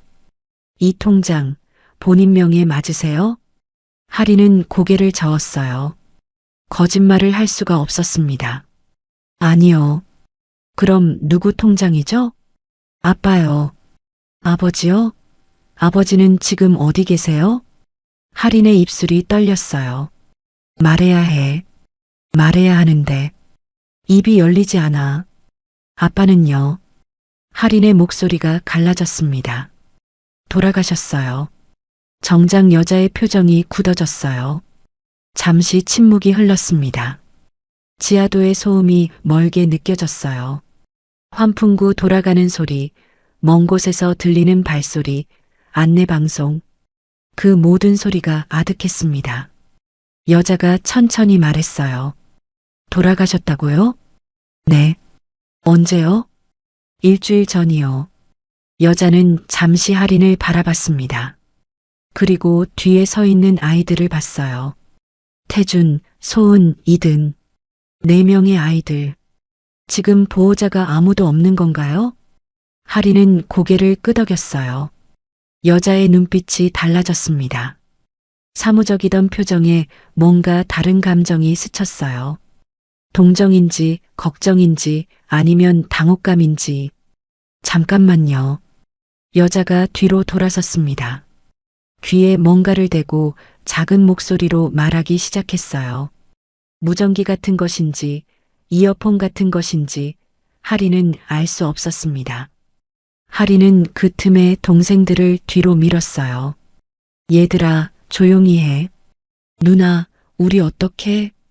태준의 목소리가 떨렸습니다. 몰라. 일단 기다려. 소은이 울먹이며 물었어요. 언니, 우리 잡혀가는 거야? 아니야. 아니야, 괜찮아. 하린은 말했지만 자기 목소리조차 믿을 수가 없었습니다. 잡혀가면 끝이야. 경찰 오면 끝이야. 아동보호시설로 보내지면 우리는 다 흩어져. 태준이는 남자애들 가는 대로, 소은이랑 이든이는 다른 데로, 나는 또 다른 데로. 그 생각이 하린의 가슴을 짓눌렀어요. 절대 안 돼. 절대로 헤어지면 안 돼. 정작 여자가 통화를 끝내고 돌아왔습니다. 잠시 기다려주세요. 확인할 게 있어서요. 확인이요? 뭐요? 곧 아실 거예요. 여자는 더 이상 설명하지 않았어요. 하린은 불안했습니다. 뭘 확인한다는 거지? 경찰 부르는 거야? 아동보호기관 부르는 거야? 그때 지하도 출입구 쪽에서 불빛이 보였어요. 빨간 불빛, 비상등, 차가 오고 있었습니다. 한 대가 아니었어요. 두 대, 세 대. 검은색 차들이 줄지어 지하도 입구 쪽에 멈춰 섰습니다. 할인의 심장이 쿵 내려앉았어요. 뭐야 저거? 왜 차가 저렇게 많아? 주변 사람들의 시선이 그쪽으로 쏠렸습니다. 심야의 서울역 지하도에 검은 차들이 줄줄이 서 있는 모습은 분명 이상했으니까요. 정장 여자가 그 차들을 보고 살짝 고개를 끄덕였어요. 그리고 한 발 물러섰습니다. 마치 누군가를 기다리는 것처럼. 할인은 동생들을 끌어안았어요. 얘들아, 나한테 붙어 있어. 태준이 누나 앞에 섰습니다. 주먹을 쥔 채 소은은 이든을 꽉 안고 있었어요. 막내는 무서웠는지 훌쩍거리기 시작했습니다.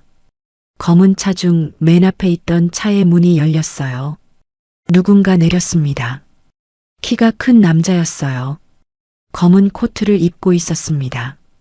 머리는 단정하게 넘겨져 있었고 얼굴에는 뭐라 말할 수 없는 긴장감이 서려 있었어요. 남자가 이쪽으로 걸어왔습니다. 한 걸음, 두 걸음, 세 걸음. 걸음걸이가 빨랐어요. 거의 뛰다시피 걸어왔습니다. 남자의 시선이 할인에게 꽂혔어요. 아니, 정확히는 할인이 들고 있는 비닐봉지에, 그리고 그 안에서 삐져나온 파란색 통장 모서리에 남자의 얼굴이 창백하게 변했습니다. 같은 시각 서울 강남의 한 고층 빌딩 46층 회장실에서 준서는 서류를 검토하고 있었습니다. 밤 11시가 넘은 시간이었어요. 비서들은 이미 퇴근했고 층 전체가 조용했습니다. 책상 위 스탠드만 불을 밝히고 있었죠. 창밖으로는 서울의 야경이 반짝였지만 준서의 눈에는 들어오지 않았어요. 준서는 46살이었습니다. 대기업 회장이었어요. 아버지에게 물려받은 회사를 15년 넘게 이끌어왔습니다. 사람들은 그를 성공한 사업가라고 불렀어요. 돈도 있고 권력도 있고 명예도 있었죠. 하지만 준서에게는 늘 한 가지 빈자리가 있었습니다. 동생, 도윤, 15년 전 헤어진 후로 한 번도 보지 못한 동생. 준서는 서류에서 눈을 떼고 창밖을 바라봤어요. 어둠 속에 자기 얼굴이 희미하게 비쳤습니다. 나이 든 얼굴, 주름이 생긴 눈가, 흰 머리카락이 섞인 관자놀이. 그때 핸드폰이 울렸습니다. 짧은 알림음이었어요. 메시지나 전화가 아니라 특별히 설정해둔 알림이었습니다. 준서의 손이 멈췄어요. 이 알림음은 준서는 재빨리 핸드폰을 집어들었습니다. 화면을 확인했어요. 거래 알림. 박도윤 명의 계좌. 서울역 인근 ATM. 출금 3만 원. 준서의 심장이 멎는 것 같았습니다. 도윤? 도윤이 거래를 했다고? 준서는 화면을 뚫어지게 쳐다봤어요. 손이 떨리기 시작했습니다. 이 알림은 15년 전에 설정한 것이었어요. 동생의 계좌에서 거래가 발생하면 자동으로 알림이 오도록 동생을 찾기 위한 마지막 방법이었습니다. 하지만 15년 동안 단 한 번도 알림이 온 적이 없었어요. 도윤은 그 통장을 쓰지 않았습니다. 마치 형이 넣어준 돈에 손대기 싫다는 것처럼, 마치 형과의 인연을 끊겠다는 것처럼. 그래서 준서는 거의 포기하고 있었어요. 동생은 자기를 미워한다고, 다시는 연락하지 않을 거라고. 그런데 갑자기 알림이 왔습니다. 15년 만에. 준서의 머릿속이 빠르게 돌아갔어요. 왜 갑자기? 왜 지금? 왜 서울요? 그리고 불길한 생각이 스쳤습니다. 도윤이 직접 거래한 게 맞을까? 아니면 누가 통장을 훔친 건가? 도용인가? 사고인가? 준서는 자리에서 벌떡 일어났습니다. 전화기를 들었어요. 비서실 긴급 연락망으로 지금 당장 차 준비해. 서울역으로 가야 해. 전화 너머에서 당황한 목소리가 들렸어요. 회장님, 지금 시간이. 당장. 준서는 전화를 끊었습니다. 코트를 집어들고 문을 나섰어요. 엘리베이터를 기다리는 동안 준서는 다른 번호로 전화를 걸었습니다. 보안팀장이었어요. 서울역 인근의 팀 보내. 지금 바로. ATM 부스 근처. 거래자 신원 확인해. 무슨 일이십니까? 내 동생 계좌에서 거래가 발생했어. 15년 만에. 전화 너머가 잠시 조용해졌어요. 보안팀장도 이 상황의 의미를 알고 있었습니다. 알겠습니다. 즉시 출동하겠습니다. 엘리베이터가 도착했어요. 준서는 안으로 들어가 버튼을 눌렀습니다. 지하 주차장. 엘리베이터가 내려가는 동안 준서는 창문에 비친 자기 얼굴을 봤어요. 얼굴이 창백했습니다. 준서는 15년 전 일을 떠올렸어요. 그날 할머니의 계모가 폭탄을 터뜨렸습니다. 도윤은 사생아야. 내 아버지가 바깥에서 낳은 자식이야. 너와 피가 반밖에 안 섞인 애야. 그 말을 들었을 때 준서는 충격을 받았어요. 하지만 도윤을 미워하지는 않았습니다. 어릴 때부터 함께 자란 동생이었으니까. 친형제인 줄 알고 자랐고 친형제처럼 우애가 깊었으니까. 오히려 준서는 동생을 더 지키려 했어요. 하지만 계모는 거기서 멈추지 않았습니다. 도윤은 너를 미워해. 내 자리를 노리고 있어. 후계 자리가 흔들려. 가족에서 파문시켜야 해. 계모의 말은 독이 든 화살 같았어요. 매일매일 준서의 귀에 꽂혔습니다. 처음에는 믿지 않았어요. 도윤이 자기를 미워할 리 없다고. 하지만 계모는 증거라며 이것저것을 가져왔어요. 도윤이 쓴 것처럼 꾸민 편지, 조작된 녹음, 거짓 증언들. 전부 가짜였지만 당시에는 알 수 없었습니다. 그리고 결정적으로 도윤이 집을 나갔어요. 계모가 쫓아낸 거였지만 준서는 그걸 몰랐습니다. 도윤이 스스로 떠난 줄 알았어요. 형을 미워해서, 이 가족이 싫어서. 준서는 찾으러 가지 않았습니다. 성공을 위해, 회사를 위해. 계모의 말에 흔들려서. 그게 준서의 가장 큰 후회였어요. 15년 동안 하루도 그 죄책감에서 벗어난 적이 없었습니다. 엘리베이터가 지하 주차장에 도착했어요. 준서는 뛰다시피 차로 향했습니다. 운전기사가 이미 대기하고 있었어요. 서울역. 최대한 빨리. 차가 출발했습니다. 서울 시내 도로는 밤이라 한산했어요. 차는 빠르게 달렸습니다. 준서는 뒷좌석에 앉아 창밖을 바라봤어요. 불빛들이 스쳐 지나갔습니다. 하지만 아무것도 보이지 않았어요. 머릿속에는 온갖 생각이 소용돌이쳤습니다. 도윤이 직접 거래한 거라면 왜 15년 만에 그 통장을 쓴 걸까? 무슨 일이 생긴 걸까? 혹시 도윤에게 무슨 일이 생긴 건 아닐까? 그때 다른 생각이 스쳤어요. 도윤에게 아이들이 있다는 얘기를 들은 적이 있었습니다. 확인하지는 못했지만 소문으로 결혼해서 아이를 낳았다고, 아내가 먼저 죽고 재혼했다고. 혹시 아이들인 건 아닐까? 준서의 가슴이 철렁 내려앉았어요. 만약 도윤에게 무슨 일이 생겼고 아이들이 그 통장을 쓴 거라면 그 아이들은 지금 어떤 상황인 걸까? 준서는 핸드폰을 다시 확인했어요. 보안팀에서 보고가 왔습니다. 현장 도착. 미성년자 4명 확인. 보호자 없음. 상태 불량. 준서의 손이 떨렸어요. 미성년자 4명. 보호자 없음. 아이들이었습니다. 도윤의 아이들. 그리고 보호자가 없다는 건 도윤에게 무슨 일이 생겼다는 뜻이었어요. 준서는 운전기사에게 소리쳤습니다. 더 빨리. 차가 속도를 높였어요. 엔진 소리가 커졌습니다. 준서는 창밖을 노려봤어요. 이를 악물었습니다. 제발, 제발 무사해라. 내가 늦지 않았기를. 검은색 차들이 지하도 출입구 쪽에 줄지어 멈췄습니다. 비상등이 빨갛게 깜빡였어요. 한 대, 두 대, 세 대. 고급 승용차들이었습니다. 번호판을 보니 전부 같은 회사 소속 같았어요.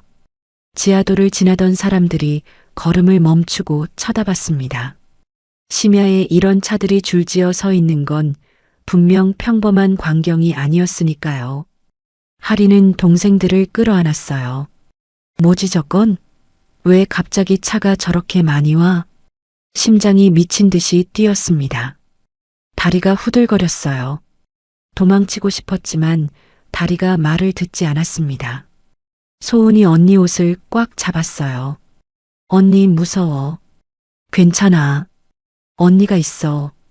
하리는 말했지만 자기 목소리조차 떨리고 있었습니다. 정작 여자가 그 차들을 보고 한 발 물러섰어요. 그리고 자세를 고쳐 섰습니다. 마치 누군가를 기다리는 것처럼, 마치 상급자가 오기를 기다리는 것처럼. 맨 앞에 있던 차의 문이 열렸습니다. 검은 코트를 입은 남자가 내렸어요. 남자는 키가 컸습니다. 어깨가 넓었어요. 머리는 단정하게 뒤로 넘겨져 있었고 얼굴에는 긴장과 초조함이 뒤섞여 있었습니다. 남자가 걸어왔어요. 한 걸음, 두 걸음, 세 걸음. 걸음이 빨라졌습니다. 거의 뛰다시피 했어요. 그 순간 지하도의 공기가 달라졌습니다. 사람들이 길을 비켰어요. 마치 그 남자 주변에 보이지 않는 힘이 있는 것처럼. 아무도 말을 걸지 않았고 아무도 가로막지 않았습니다. 남자의 시선이 할인에게 꽂혔어요. 아니, 정확히는 할인이 들고 있는 비닐봉지에, 그리고 그 안에서 비죽이 삐져나온 파란색 통장에. 남자의 얼굴이 하얗게 변했습니다. 눈이 커졌어요. 입술이 달싹거렸습니다. 마치 유령을 본 사람처럼. 하리는 본능적으로 뒷걸음질 쳤어요. 가까이 오지 마세요. 하린의 목소리가 지하도에 울렸습니다. 떨리는 목소리였지만 최대한 단호하게 말하려 했어요. 남자가 멈췄습니다. 그리고 천천히 입을 열었어요. 아빠 이름이 뭐니? 그 질문은 예상 밖이었습니다. 하리는 당황했어요. 왜 갑자기 아빠 이름을 물어보지? 이 사람이 누군데? 하지만 거짓말을 할 이유가 없었습니다. 하리는 대답했어요. 박도윤이요. 그 순간 남자의 무릎이 꺾였습니다. 정말로요. 비유가 아니라 실제로 무릎이 꺾였어요. 남자는 그 자리에 털썩 주저앉았습니다. 지하도 바닥에, 차가운 타일 바닥 위에. 도윤아. 남자의 입에서 신음 같은 소리가 새어나왔어요. 도윤아, 도윤아. 남자는 고개를 숙였습니다. 어깨가 들썩였어요. 울고 있었습니다. 소리 없이. 하지만 온몸을 떨면서. 하리는 얼어붙었어요. 이게 뭐지? 이 사람 왜 이래? 아빠 이름 듣고 왜 우는 거야? 태준이 앞으로 나섰습니다. 저기요, 당신 누구예요? 왜 우리 아빠 이름 알아요? 남자는 대답하지 못했어요. 계속 고개를 숙인 채 어깨를 떨고 있었습니다. 정작 여자가 조심스럽게 말했어요. 회장님, 회장님? 할인의 머릿속이 복잡해졌습니다. 회장? 이 사람이 회장이야? 무슨 회장? 남자가 천천히 고개를 들었어요. 눈이 빨갛게 충혈되어 있었습니다. 볼에 눈물 자국이 있었어요. 하지만 울음을 억누르려는 것처럼 이를 악물고 있었습니다. 남자가 말했어요. 목소리가 갈라졌습니다. 나는 내 큰아버지야. 큰아버지. 그 단어가 할인의 귀에 박혔어요. 아빠의 형. 아빠에게 형이 있었다는 그 형. 통장 메모에 적혀 있던 그 형. 이 사람이 하리는 믿을 수가 없었습니다. 큰아버지요? 그래. 도윤이 형이야. 준서야. 박준서. 하린의 머릿속이 하얗게 변했어요. 그리고 뜨거운 감정이 치밀어 올랐습니다. 분노였어요. 그럼 왜요? 하린의 목소리가 날카로워졌습니다. 왜 지금 와요? 왜 아빠 장례식엔 안 왔어요? 준서의 얼굴이 일그러졌어요. 장례식? 아빠 돌아가셨어요. 일주일 전에. 장례식 했는데 아무도 안 왔어요. 큰아버지도 안 왔잖아요. 하린의 목소리가 떨렸습니다. 눈에 눈물이 차올랐어요. 하지만 울지 않으려고 이를 악물었습니다. 아빠한테 형이 있다면서요. 그런데 왜 안 왔어요? 아빠가 죽었는데 왜 안 왔냐고요. 준서의 눈에서 눈물이 줄줄 흘러내렸습니다. 몰랐어. 나는 몰랐어. 도윤이가 죽은 줄 몰랐어. 어떻게 몰라요? 가족인데 어떻게 몰라요? 준서는 대답하지 못했어요. 그냥 울기만 했습니다. 태준이 소리쳤어요. 대답해요. 왜 아빠를 버렸어요? 준서가 고개를 저었습니다. 버린 게 아니야. 나는 버린 게 아니야. 그때 나는 말이 제대로 나오지 않았어요. 준서는 손으로 얼굴을 감쌌습니다. 잠시 침묵이 흘렀어요. 지하도의 소음이 멀게 느껴졌습니다. 사람들이 주변에서 지켜보고 있었지만 아무도 끼어들지 않았어요. 준서가 천천히 손을 내렸습니다. 15년 전에 우리 할머니가, 그러니까 너희 증조할머니가 도윤이를 쫓아냈어. 사생아라고. 피가 반밖에 안 섞였다고. 하린의 눈이 커졌어요. 사생아? 나는 그때 도윤이를 지키려고 했어. 정말이야. 우리는 어릴 때부터 같이 자랐어. 친형제인 줄 알았어. 배다른 형제라는 걸 그날 처음 알았지만 상관없었어. 도윤이는 내 동생이었으니까. 준서의 목소리가 갈라졌어요. 그런데 할머니가 그 사람이 나한테 계속 말했어. 도윤이가 너를 미워한다고. 후계 자리를 노린다고. 가족에서 파문됐으니 찾지 말라고. 하리는 아무 말도 하지 못했습니다. 나는 그 말을 믿었어. 믿으면 안 됐는데. 직접 확인했어야 하는데. 바보같이 믿어버렸어. 준서는 바닥을 내려다봤어요. 그래서 찾으러 가지 않았어. 15년 동안. 내가 찾으러 가지 않았어. 눈물이 바닥에 떨어졌습니다. 똑똑. 그게 내 잘못이야. 전부 내 잘못이야. 하리는 준서를 바라봤어요. 이 사람도 속은 거야. 아빠처럼. 가족이라는 사람들한테 속은 거야. 그때 하리는 비닐봉지에서 무언가를 꺼냈습니다. 접힌 메모지였어요. 통장 사이에 끼워져 있던 그 메모. 하리는 메모를 준서 앞에 내밀었어요. 이거요. 아빠 통장에서 나왔어요. 준서가 메모를 받아들었습니다. 펼쳤어요. 힘들면 형이 다 갚아줄게. 준서의 손이 부들부들 떨리기 시작했습니다. 이 글씨. 준서의 목소리가 터져 나왔어요. 거의 비명 같았습니다. 이건 내 글씨야. 하린이 눈을 크게 떴어요. 이건 내가 도윤이한테 해주고 싶었던 말이야. 내가 쓴 거야.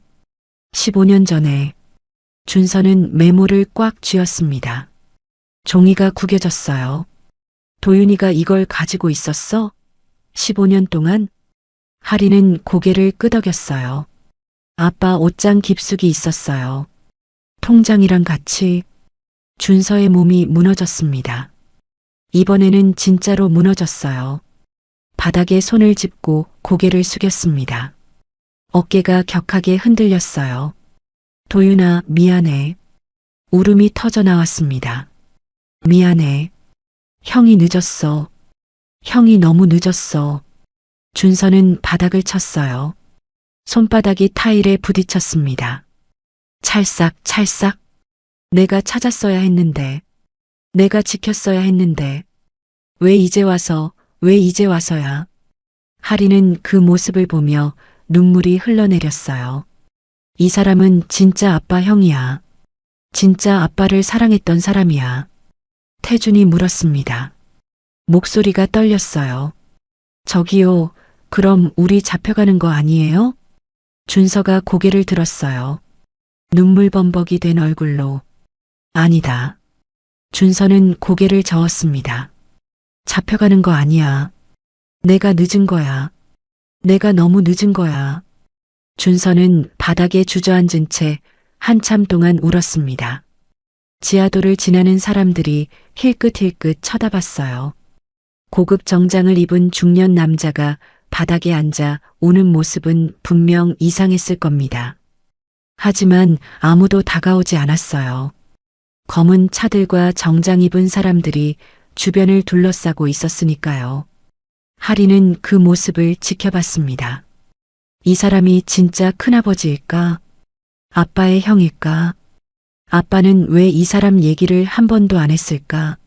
머릿속에 온갖 의문이 소용돌이쳤어요.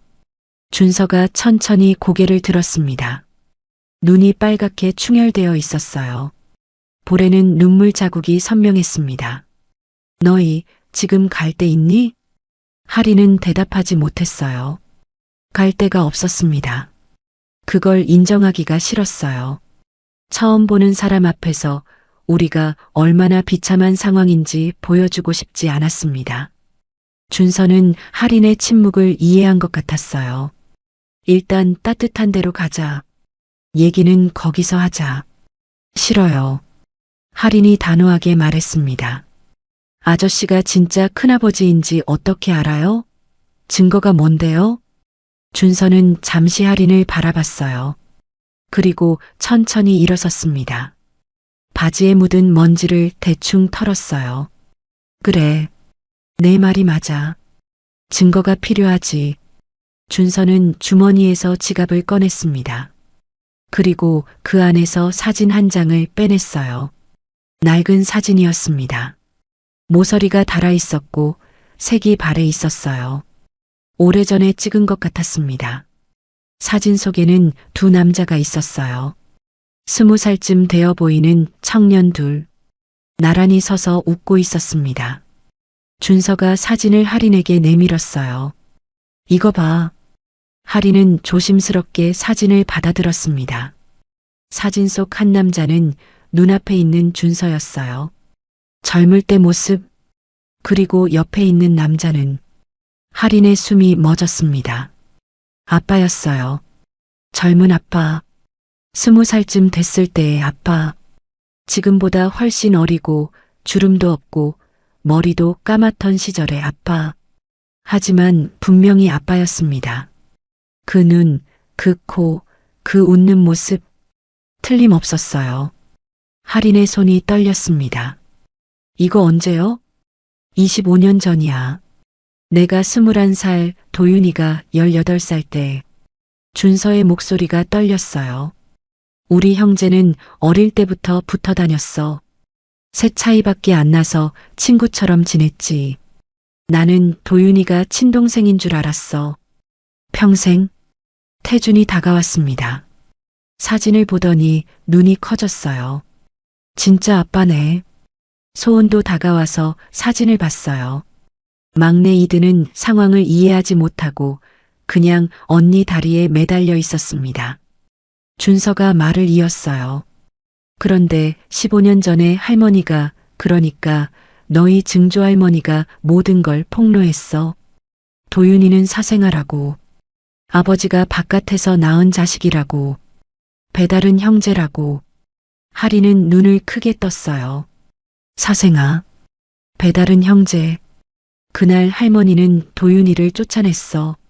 집에서, 가족에서, 완전히. 준서의 목소리가 갈라졌습니다. 나는 말렸어. 진짜로. 도윤이가 배다른 동생이면 어때? 어릴 때부터 같이 컸는데. 형제인 건 마찬가지잖아. 준서는 고개를 숙였어요. 근데 할머니가 나한테도 말했어. 도윤이가 너를 미워한다고, 내 자리를 노린다고, 후계 자리가 흔들린다고. 하리는 아무 말도 하지 못했습니다. 나는 그 말을 믿으면 안 됐어. 도윤이가 그럴 애가 아니라는 걸 알았어. 근데 나는 겁이 났어. 회사도 위태롭고 집안도 어수선하고 그 혼란 속에서 할머니 말이 맞는 것 같았어. 준서는 주먹을 꽉 쥐었어요. 그래서 도윤이를 찾으러 가지 않았어. 도윤이가 떠난 뒤에도, 연락이 끊긴 뒤에도 15년 동안 눈물이 또 흘러내렸습니다. 나는 비겁했어. 동생보다 내 자리가 더 중요했어. 그게 내 죄야. 하리는 준서를 바라봤어요. 이 사람도 속은 거구나. 아빠처럼 자기 가족한테 속은 거구나. 하리는 비닐봉지에서 무언가를 꺼냈습니다. 접힌 메모지였어요. 통장 사이에 끼워져 있던 그 메모. 이거요. 하린이 메모를 준서에게 내밀었어요. 아빠 통장에서 나왔어요. 15년 동안 아빠가 가지고 있었어요. 준서가 메모를 받아들었습니다. 펼쳤어요. 힘들면 형이 다 갚아줄게. 준서의 얼굴이 일그러졌습니다. 이 글씨, 손이 부들부들 떨렸어요. 이건 내 글씨야. 내가 쓴 거야. 하린이 물었습니다. 언제요? 도윤이가 쫓겨나기 전날. 내가 몰래 통장을 만들어서 도윤이한테 줬어. 안에 돈도 넣어두고. 힘들면 쓰라고. 형이 도와줄 테니까 버티라고. 준서는 메모를 꽉 쥐었어요. 도윤이가 이걸 안 버리고 가지고 있었어? 15년 동안 한 번도 안 쓰고. 하리는 고개를 끄덕였어요. 아빠 옷장 깊숙이 있었어요. 숨겨둔 것처럼. 준서의 몸이 무너졌습니다. 무릎을 꿇었어요. 이번에는 진짜로, 완전히. 도윤아. 울음이 터져 나왔습니다. 미안해. 형이 미안해. 형이 찾았어야 했는데. 형이 지켰어야 했는데. 준서는 바닥을 쳤어요. 손바닥이 타일에 부딪혔습니다. 한 번, 두 번, 세 번. 왜 연락 안 했어? 왜 전화 안 했어? 힘들면 말하지. 이 통장 왜 안 썼어? 손등이 빨갛게 변했어요. 피가 배어나올 것 같았습니다. 아이들은 그 모습을 지켜봤어요. 하리는 처음으로 어른이 진짜로 무너지는 모습을 봤습니다. 계모가 울 때는 달랐어요. 그건 가짜 눈물이었습니다. 하지만 지금 이 사람의 눈물은 진짜였어요. 온몸을 뒤흔드는 진짜 슬픔이었습니다. 태준이 울먹이며 말했어요. 아빠 일주일 전에 돌아가셨어요. 일하다가요. 심장이 멈춰서요. 준서가 고개를 들었습니다. 눈이 휘둥그레졌어요. 뭐라고? 아빠 죽었어요. 장례도 끝났어요. 준서의 얼굴에서 핏기가 빠졌습니다. 도윤이가 죽었다고? 하린이 고개를 끄덕였어요. 일주일 전에요. 준서는 아무 말도 하지 못했습니다. 입이 벌어졌지만 소리가 나오지 않았어요. 눈동자가 흔들렸습니다. 늦었어. 준서가 중얼거렸어요. 거의 들리지 않는 목소리로. 내가 늦었어. 그리고 고개를 떨궜습니다. 15년 동안 찾지도 않다가 이제 와서 죽고 나서야 찾았어. 눈물이 바닥에 떨어졌습니다. 똑똑똑. 도윤아, 미안해. 형이 정말 미안해. 준서는 한참 동안 울었어요. 지하도의 소음 속에서, 차가운 타일 바닥 위에서, 검은 차들에 둘러싸인 채로. 하리는 그 모습을 보면서 눈물이 흘러내렸습니다. 이 사람은 진짜야. 아빠를 진짜로 사랑했던 사람이야. 아빠를 잃어버린 걸 진짜로 후회하는 사람이야. 소은이 언니 손을 잡았어요. 언니, 저 아저씨 불쌍해. 하리는 고개를 끄덕였습니다. 그래. 이 사람도 피해자야. 아빠처럼, 우리처럼. 준서는 아이들을 차에 태웠습니다. 하리는 처음에 거부했어요. 모르는 사람 차에 타면 안 된다고, 동생들을 보호해야 한다고. 하지만 이든의 상태가 점점 나빠지고 있었습니다. 열이 오르고 있었고 몸이 축 늘어져 있었어요. 준서가 말했습니다. 병원부터 가자. 제발. 그 목소리에는 명령이 아니라 간청이 담겨 있었어요. 하리는 결국 고개를 끄덕였습니다. 차 안은 따뜻했어요. 히터가 빵빵하게 틀어져 있었습니다. 며칠 만에 느껴보는 따뜻함이었죠. 소은은 차에 타자마자 잠이 들었어요. 이든은 하린 무릎 위에서 힘없이 눈을 감고 있었습니다. 태준만 잠을 자지 않았어요. 창밖을 노려보며 경계를 늦추지 않았습니다. 차는 밤거리를 달렸어요. 30분쯤 지났을까 큰 병원 앞에 도착했습니다. 응급실이었어요. 준서는 아이들을 데리고 안으로 들어갔습니다. 간호사들이 달려왔어요. 이든을 보더니 표정이 굳어졌습니다. 저체온이에요. 열도 있고요. 빨리 처치해야겠어요. 이든은 바로 처치실로 옮겨졌습니다. 하리는 따라가려 했지만 간호사가 막았어요. 보호자분만 들어오실 수 있어요. 제가 언니예요. 제가 보호자예요. 하린의 목소리가 떨렸습니다. 그때 준서가 앞으로 나섰어요. 제가 보호자입니다. 큰아버지요. 이 아이들 전부 제가 책임집니다. 간호사가 준서를 보더니 고개를 끄덕였어요. 그럼 서류 작성해 주세요. 준서는 보호자 동의서를 작성했습니다. 손이 떨렸지만 또박또박 이름을 썼어요. 하리는 그 모습을 지켜봤습니다. 진짜로 책임지려는 걸까? 아니면 그냥 말뿐일까? 이든은 수액을 맞았어요. 해열제도 맞았습니다. 의사가 검사 결과를 가지고 왔어요. 저체온의 탈수 그리고 영양실조 초기 증상이 있어요. 며칠 동안 제대로 못 드신 것 같은데. 하리는 고개를 숙였습니다. 맞아요. 다행히 폐렴까지는 아니에요. 하루 이틀 입원하면서 경과 지켜보면 괜찮을 거예요. 하리는 안도의 한숨을 내쉬었어요. 다리에서 힘이 풀렸습니다. 이든이 괜찮다고 해서, 죽지 않는다고 해서, 그때 간호사가 하린에게 말했어요. 언니도 검사받아야 해요. 다른 동생들도요. 하린은 고개를 저었습니다. 저는 괜찮아요. 괜찮지 않아 보여요. 얼굴이 창백하고 입술도 갈라져 있어요. 준서가 다가왔어요. 너희 전부 검사받아. 제발. 하리는 잠시 망설였지만 결국 고개를 끄덕였습니다. 네 남매 모두 건강검진을 받았어요. 다행히 심각한 문제는 없었습니다. 하지만 전부 영양 상태가 좋지 않았고 수면 부족과 스트레스 징후가 보였죠. 의사가 준서에게 말했어요. 아이들이 상당한 스트레스를 받은 것 같습니다. 심리 상담도 고려해 보세요. 준서는 고개를 끄덕였습니다. 알겠습니다. 전부 할게요.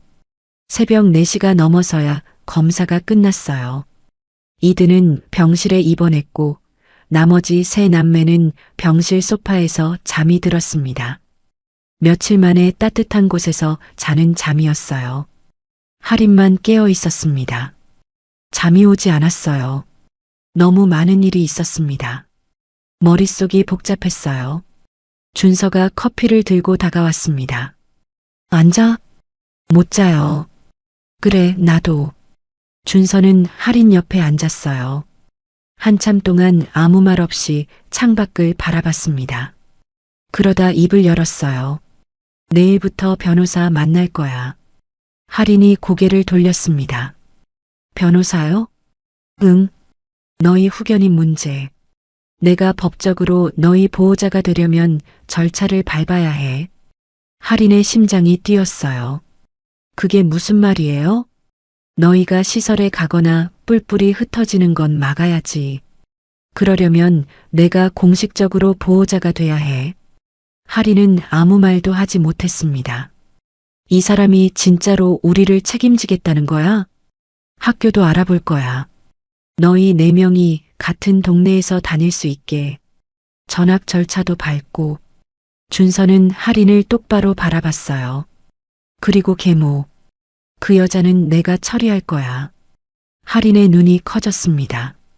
너희를 쫓아낸 거, 아빠 보험금 가로챈 거 전부 법적으로 따질 거야. 변호사가 알아보고 있어. 하린은 멍하니 준서를 바라봤어요. 이 사람은 진심이구나. 왜요? 하린이 물었습니다. 왜 이렇게까지 해요? 저희는 처음 보는 사이잖아요. 준서의 얼굴이 일그러졌어요. 처음 보는 사이가 아니야. 너희는 도윤이 아이들이야. 내 동생 아이들이야. 목소리가 떨렸습니다. 나는 도윤이한테 15년 동안 아무것도 못 해줬어. 찾아가지도 않았고 연락하지도 않았고 죽는 것도 몰랐어. 준서는 고개를 숙였어요. 이제라도 갚아야지. 도윤이한테 못한 거 너희한테라도. 하리는 준서의 얼굴을 봤습니다. 눈이 빨갛게 충혈되어 있었어요. 밤새 울어서, 피곤해서. 하지만 눈빛은 흔들리지 않았습니다. 하리는 천천히 고개를 끄덕였어요. 고마워요. 그게 전부였습니다. 더 많은 말을 할 수 없었어요. 하지만 그 2마디에 하린의 마음이 담겨 있었습니다. 다음 날부터 모든 것이 달라졌어요. 이드는 이틀 만에 퇴원했습니다. 열도 내리고 기운도 돌아왔어요. 아이들은 준서의 집으로 갔습니다. 서울 강남에 있는 넓은 아파트였어요. 방이 4개나 있었습니다. 아이들은 처음으로 각자 방을 가질 수 있었죠. 하지만 첫날 밤, 4남매는 한 방에 모여 잤어요. 아직 떨어지는 게 무서웠습니다. 언제 또 누가 데려갈지 모르니까. 언제 또 흩어질지 모르니까. 준서는 그걸 이해했어요. 억지로 방을 나누지 않았습니다. 일주일 뒤 학교 전학 절차가 끝났어요. 하리는 집 근처 고등학교로, 태주는 중학교로, 소우는 초등학교로 전학했습니다.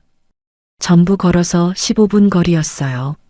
준서는 학교 측과 직접 협의했습니다. 급식비, 교복, 준비물 전부 지원하겠다고. 결석 처리도 가정사정으로 공결 처리해달라고. 담임 선생님들이 고개를 끄덕였어요. 그리고 심리 상담도 시작됐습니다. 아이들 4명 모두 개별 상담을 받았어요.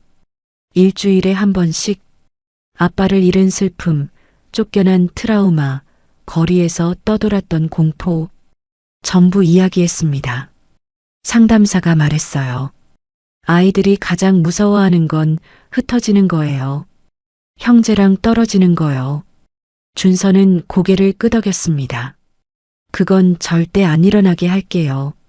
변호사와의 미팅도 계속됐어요. 후견인 절차, 친권 문제, 보호자 지정, 복잡한 서류들이 오갔습니다. 시간이 걸렸지만 준서는 포기하지 않았어요.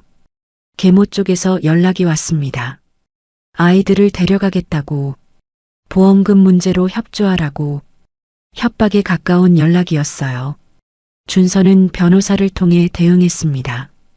접근금지 가처분, 아동학대 신고, 보험금 사기 고소. 계모는 더 이상 연락하지 못했어요. 한 달이 지났습니다. 아이들은 조금씩 웃기 시작했어요. 이드는 유치원에 다니기 시작했습니다. 친구들이 생겼어요. 소우는 학교에서 그림 대회상을 받았습니다. 태주는 축구부에 들어갔어요. 하리는 아직 웃지 못했어요. 하지만 울지도 않았습니다. 매일 밤 하리는 아빠 유품이 든 비닐봉지를 열어봤어요. 아빠 셔츠 냄새를 맡았습니다. 사진을 봤습니다. 통장을 만졌습니다. 그리고 메모를 읽었어요. 힘들면 형이 다 갚아줄게. 아빠는 이 메모를 15년 동안 버리지 않았어요. 형을 미워하지 않았던 거예요. 그리워했던 거예요. 하리는 메모를 가슴에 품었습니다. 아빠, 큰아버지가 약속 지키고 있어요. 우리 안 흩어져요. 우리 괜찮아질 거예요. 여러분, 오늘 이야기 어떠셨나요? 성공을 쫓다가 가장 소중한 가족을 잃어버린 한 남자. 그의 뒤늦은 후회와 눈물이 우리에게 전하는 메시지는 분명합니다. 살다 보면 바쁘다는 핑계로 자존심 때문에 나중에 하면 된다는 생각으로 소중한 사람들을 미뤄두게 됩니다. 그런데 그 나중은 영영 오지 않을 수도 있어요. 인생의 황혼에 서서 뒤돌아보면 결국 남는 건 사람입니다. 돈도 명예도 아니에요. 내 곁에 있어준 사람, 내가 사랑했던 사람들. 그게 전부입니다. 아직 늦지 않았습니다. 지금이라도 곁에 있는 사람들에게 미안하다는 말, 사랑한다는 말, 고맙다는 말을 전하세요. 내일이 있을 거라 생각하지 마시고 오늘 표현하세요. 때로는 먼저 손 내미는 것이, 먼저 용서하는 것이 가장 큰 사랑입니다. 진심은 언젠가 반드시 통하기 마련이니까요. 여러분도 혹시 화해하고 싶은 사람, 다시 만나고 싶은 사람, 아니면 미처 전하지 못한 말이 있으신가요? 댓글로 여러분의 이야기를 들려주세요. 함께 나누면 마음이 한결 가벼워질 거예요. 오늘 이야기가 마음에 와닿으셨다면 좋아요와 구독 꼭 부탁드립니다. 여러분의 응원이 더 좋은 이야기를 만드는 힘이 됩니다. 다음에도 따뜻한 이야기로 찾아뵙겠습니다. 감사합니다.